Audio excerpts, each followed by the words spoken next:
రూపాయలక రెండు నమ్మరండి. గుమ్మడికాయలు కేజీ 10 రూపాయలక రెండు నమ్మరండి. బూడిద గుమ్మడికాయలు కిలో 10 రూపాయలే. ఆదివారం అమావాస్య సందర్భంగా గంటల్లో ట్రాక్టర్ ఖాళీ అయిపోయింది.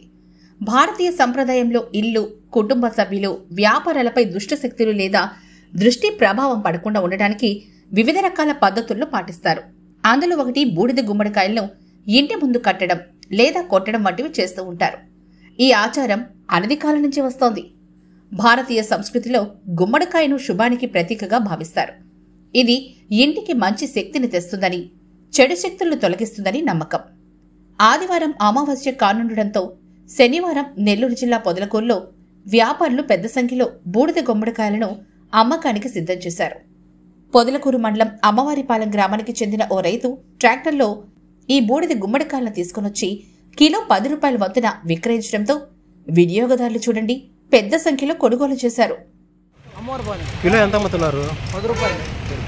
రేపు ఆదివారం అమావాస్య కానీ బాగానే అమ్ముడుపోతున్నాయా?